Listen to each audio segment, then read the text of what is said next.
Hey everyone, and welcome back to English Unleashed. I'm Tom. And I'm Sarah. Thanks for joining us again. Today's episode is all about a very real part of life. Problems, stress, and difficult decisions. That's right. Sometimes life feels easy, but sometimes everything happens at once. Work problems, big decisions, small annoyances. It can feel like a lot. And today, we're going to show you the English you need to talk about those moments. Here's how today's episode will work. First, we'll listen to a short conversation between two friends, Emma and Josh. They will use real, everyday English, and you will hear lots of useful phrases about, stress, confusion, and making tough choices. Then, after the dialogue, Tom and I will explain each important word and phrase slowly and clearly.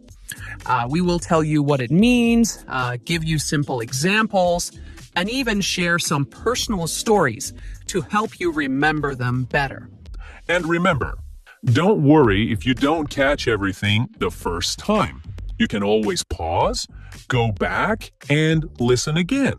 So, are you ready to hear how Emma and Josh handle a really difficult week? Let's listen to the dialogue.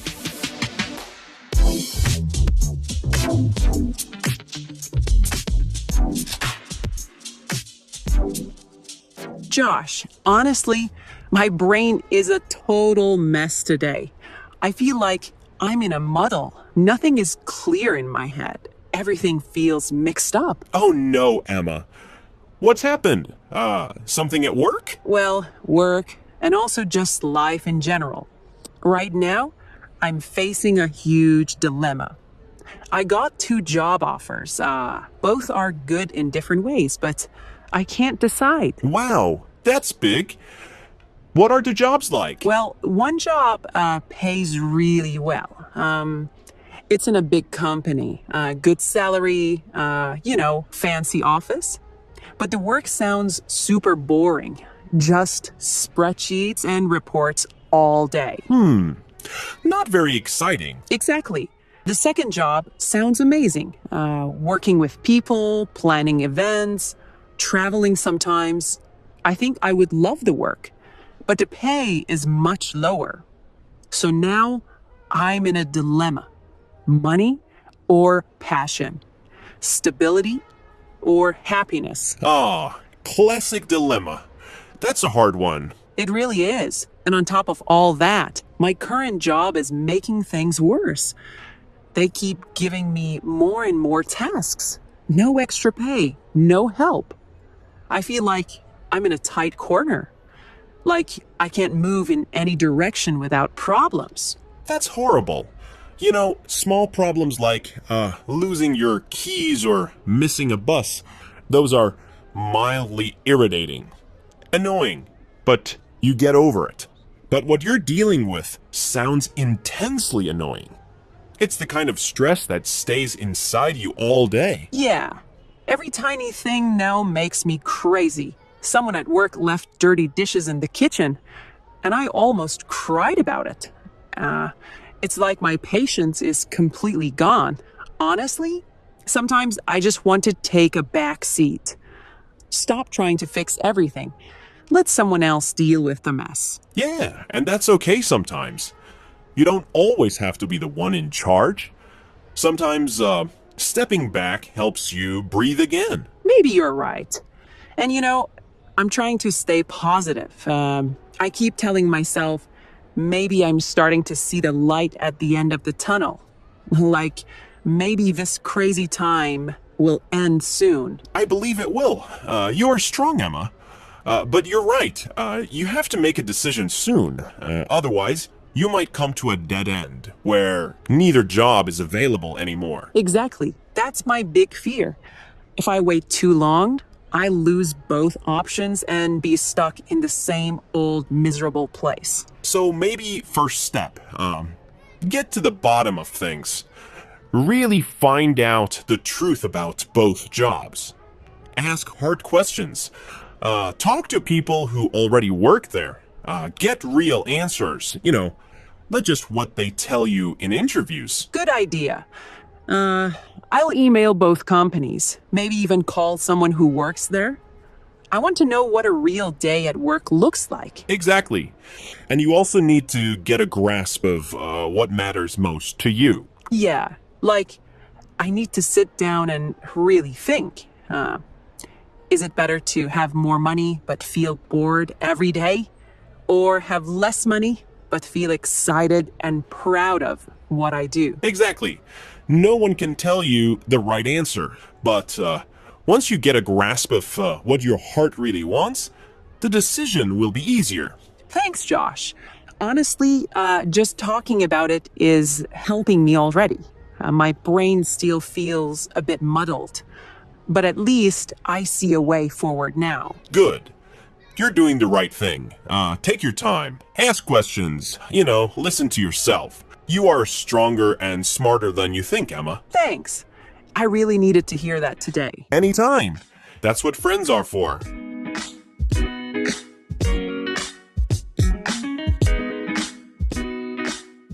Poor Emma. That was a really difficult situation.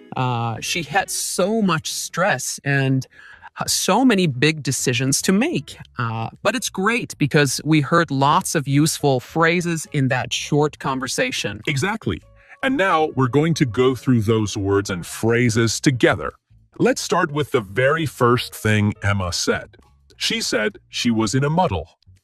Now, when you're in a muddle, it doesn't just mean you're busy. It means your mind feels totally messy. You're confused. You don't know what to do first. Everything feels mixed up. Exactly. It's like when you have so many thoughts and tasks flying around that you can't even decide what's important anymore. I remember last year when I moved to a new city. It was crazy. New flat, new job, new neighborhood. I was totally in a muddle for weeks.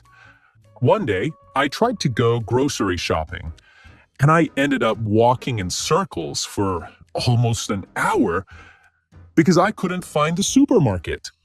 And then I realized I had left all my important papers at home. Passport, ID, everything. It felt like my brain had just stopped working.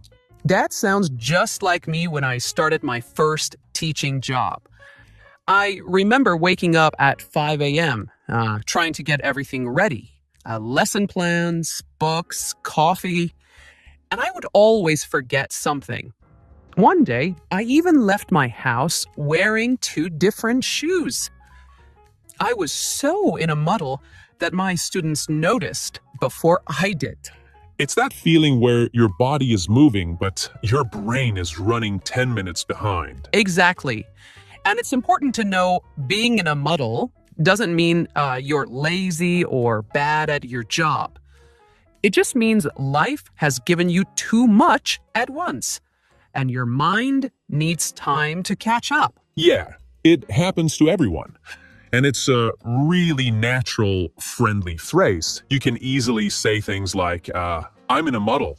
I don't know where to start. Or, she's in a muddle because she has 5 deadlines this week. It's a little funny sometimes when you say it about yourself or friends. Absolutely. And it's a lot nicer than just saying, I'm confused.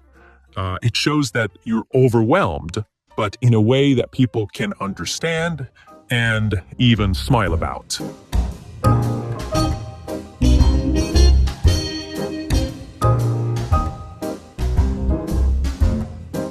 All right, so next, Emma said she was facing a dilemma. Now, let's slow down a little there. A dilemma is when you have 2 choices, but neither one is easy. It's not like you have one good choice and one bad choice. It's that both choices have something good and something bad. And when you're facing a dilemma, it's really hard to decide. Yeah, And what's interesting is a dilemma doesn't always have to be about big life things. Sometimes it's big, like moving to a new country or staying home. But sometimes it's small, like choosing between two birthday parties when they are on the same night. Yeah, true. But big or small, dilemmas always make you feel stressed because you don't want to make the wrong decision. I still remember one of the first big dilemmas I had. I was just finishing university and I got two offers. One was to work at a famous company in London. Really exciting. Everyone would be impressed. The other was to stay close to home at a smaller company. But I would have more time for my family and my hobbies. I cried about it one night. It felt so heavy because whatever I chose, I knew I would miss something important. I know that feeling too well, Sarah. When I moved abroad for a teaching job, it wasn't easy either. I loved my family and my friends. I didn't want to, leave them. But at the same time, I really wanted an adventure. I was totally facing a dilemma for weeks. I even made a big list, pros and cons. But the list didn't help much because my heart and my head wanted different things. Exactly. That's another thing. Sometimes your head says one thing and your heart says something else. And that's what makes a dilemma so hard. It's not just logic, it's also emotions. Yeah, and sometimes people around you will give you advice, but it doesn't always help. Because at the end of the day, you have to live with the choice you make. Absolutely. And that's why we say face a dilemma, because it feels like standing right in front of something difficult. You can't escape it. You have to deal with it. So, when you want to use this phrase, you can say things like, I'm facing a dilemma about moving to a new city. Or, she's facing a dilemma between studying abroad and getting a new job. And if you want to make it even simpler, you can also say, I'm in a dilemma. I'm in a dilemma. Or, he's in a dilemma about what to do next.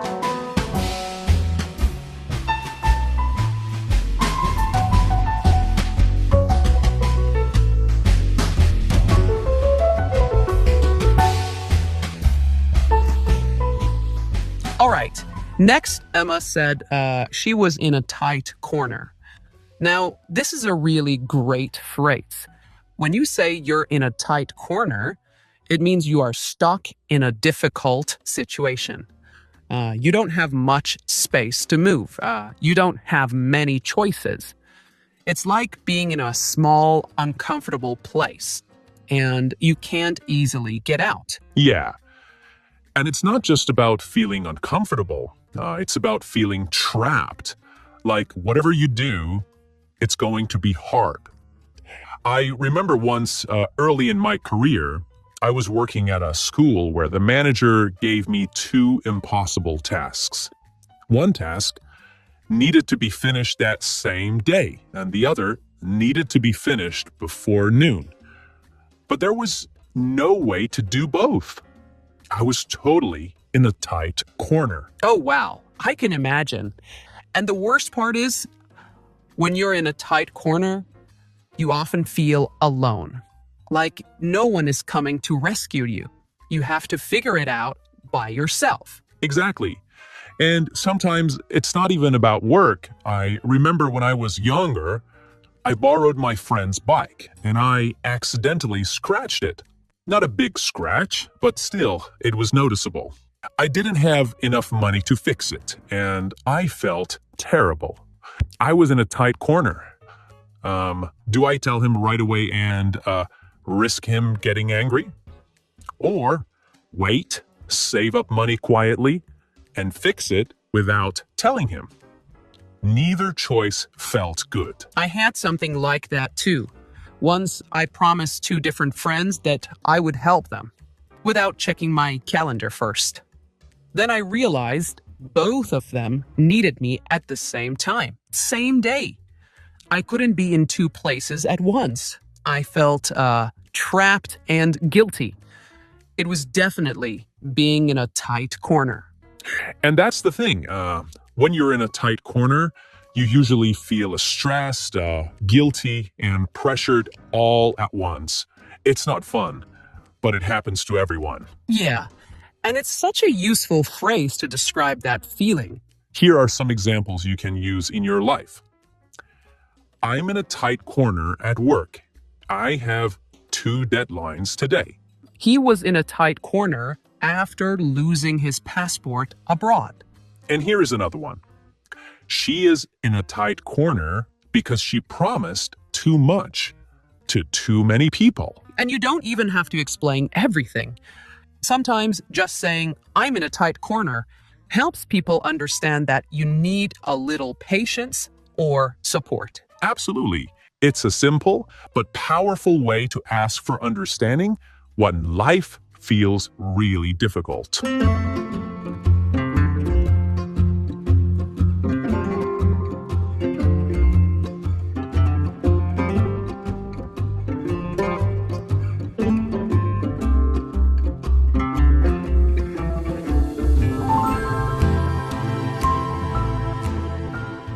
All right, next, let's talk about 2 great ways to describe different kinds of problems.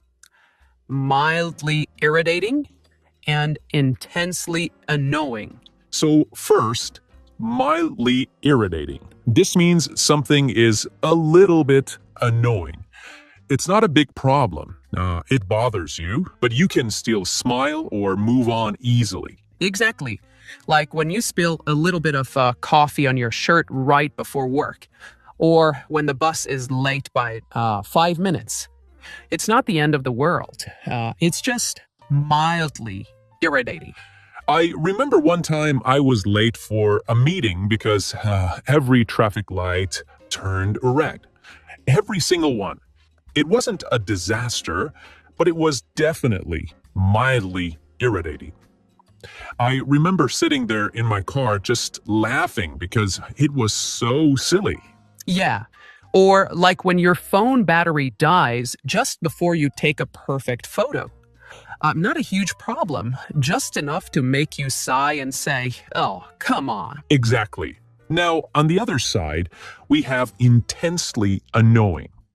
And this means something that really makes you angry or very, very frustrated. Yeah, intensely annoying is when a small thing keeps happening again and again, or when it feels personal, like it's attacking your peace of mind. For example, once I lived in an apartment building. My upstairs neighbor played really loud music at 2 in the morning, every night for a week.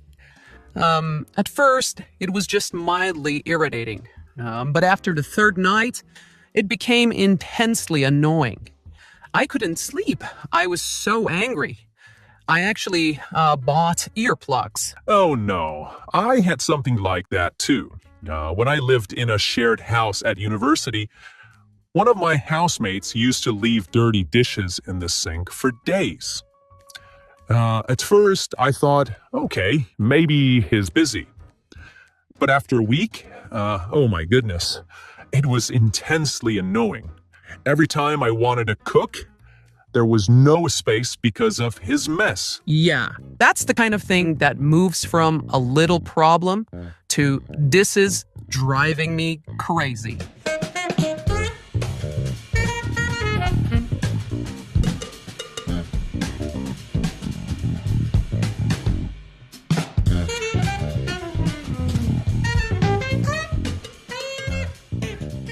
All right, now let's talk about another really useful phrase.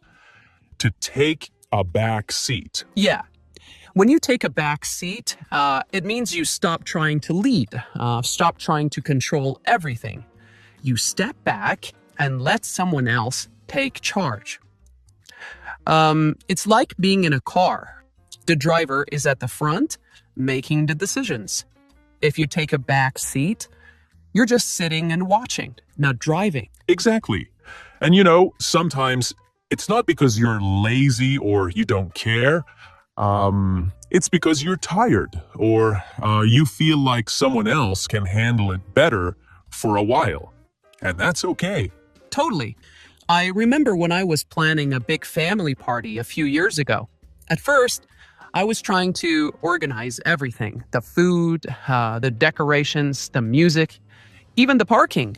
It got so stressful that I couldn't enjoy anything. So one day I said, and that's it. I'm going to take a back seat. And I just helped where they needed me. And honestly, the party was better because I wasn't trying to control everything. I love that. I had something similar too. When I was working on a big group project at university, at first I tried to manage the whole thing. When we were meeting, writing emails, all of it. But it got too much. I was stressed. I was cranky. And the team wasn't happy either. So I decided to take a back seat for a while. I let someone else lead the next meeting. I still helped, but I wasn't the boss anymore. And you know what? Everything went more smoothly after that. So when you use this phrase, it's a way to say, I'm letting others lead now.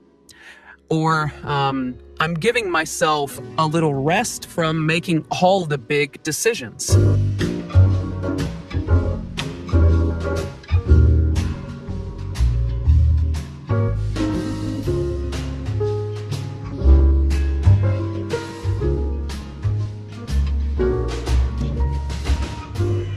All right, now for a really hopeful phrase. See the light at the end of the tunnel. Yeah, I love this one. It means that even though you are in a hard, dark, difficult time, you're starting to see that it's going to get better. There is hope. You're not finished yet, but you can finally see that the bad days are ending. Exactly.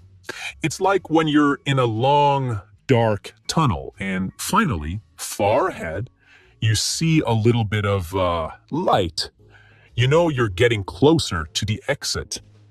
You're not stuck forever. And I remember a time in my life when this phrase really made sense to me. When I was doing my master's degree, there were weeks where I had essays, exams, and presentations all at once. I barely slept. I felt so tired and stressed. I honestly thought I couldn't finish. But then, when the last few days of the semester came, I could see the light at the end of the tunnel. I knew the hard work was almost over, and summer was close. Oh, I had a time like that too. When I was saving money to travel, I worked 2 jobs, teaching in the morning and waitressing at night. For months, it felt like I was just working, sleeping, and working again. But one day, I looked at my saving accounts and realized I'm almost there. That was my light at the end of the tunnel moment. It gave me so much energy to keep going. Exactly. It's so powerful when you realize the bad part is not forever. There is an end, and it's coming closer every day. So when you want to use this phrase, you can say things like, after months of job hunting, I finally got an interview. I can see the light at the end of the tunnel. Or, the house repairs are almost done. There is light at the end of the tunnel. It's your turn, Tom. Yeah. It's been a tough year, but I feel like I'm seeing the light at the end of the tunnel. It's such a positive way to talk about tough situations. It reminds you, don't give up. Good things are coming.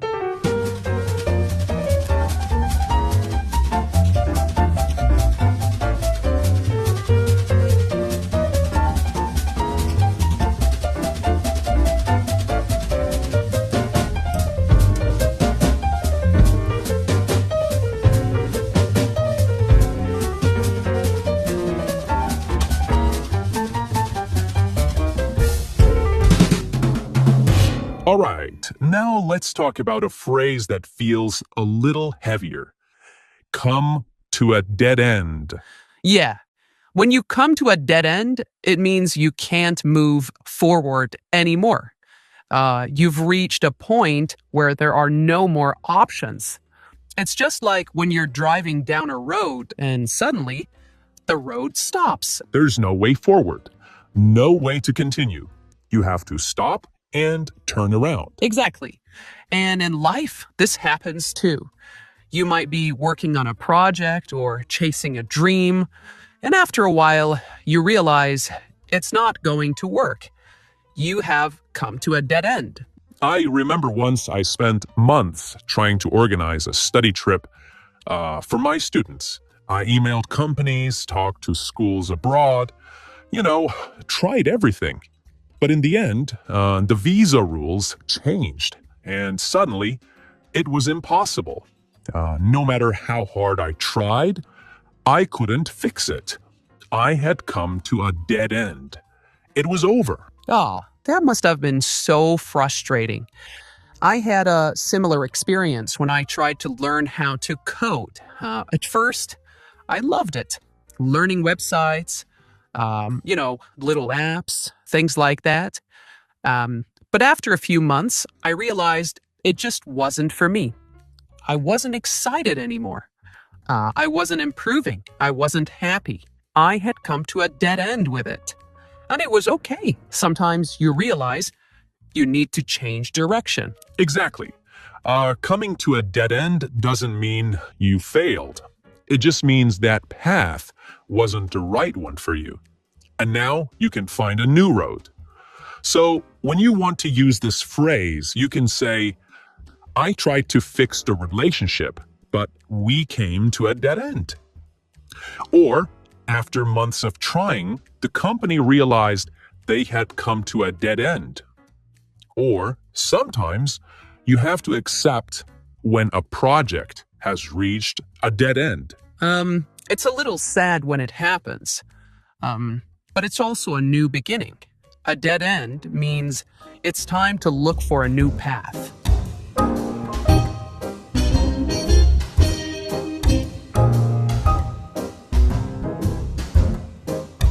All right, now we move on to a really important phrase.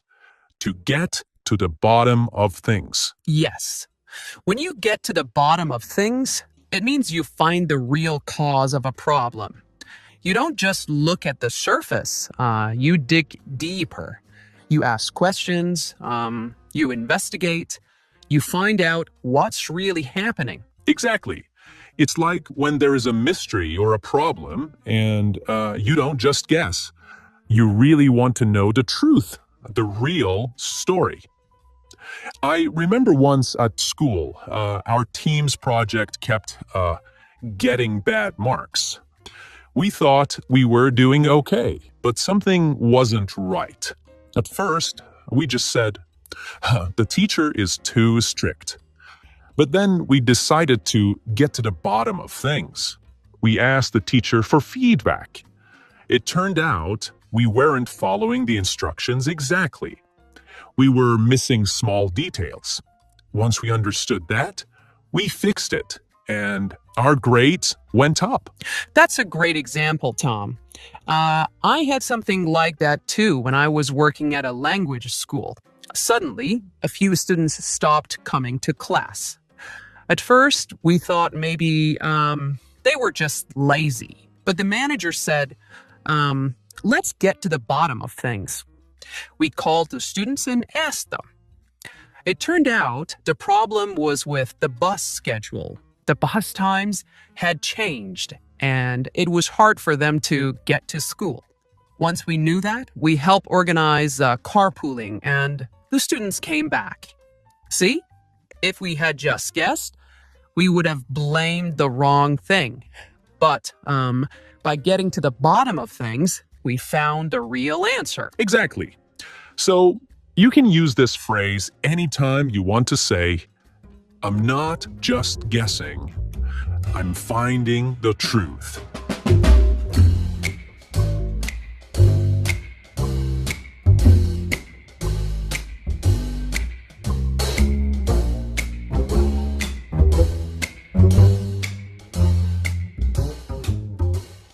All right, and here is the final phrase that we focus on in today's episode. To get a grasp. Now, when we say we need to get a grasp on something, it means we want to really understand it. Not just a little bit, but properly, clearly, fully. You want to have a good, strong understanding. Yes, it's like when you first hear about something new and you feel lost. It's all blurry. But after you read more, listen more, and practice a little, you get a grasp on it. And suddenly, it makes sense. Exactly. I remember when I first started learning to drive. At the beginning, everything felt so confusing. You know, the pedals, the mirrors, the road signs. I couldn't even imagine doing all of it at the same time. But after a few weeks of practice, it started to click. I started to get a grasp on driving, and I thought, okay, I can actually do this. Oh, that's such a good example, Tom. I had something like that when I first learned how to teach English grammar. In the beginning, it was so hard. All the rules, the tenses, the exceptions, it felt impossible. I could copy the rules from the book, but I didn't really understand them. It wasn't until I actually started teaching real students, answering real questions, that I finally got a grasp of it. And it felt amazing.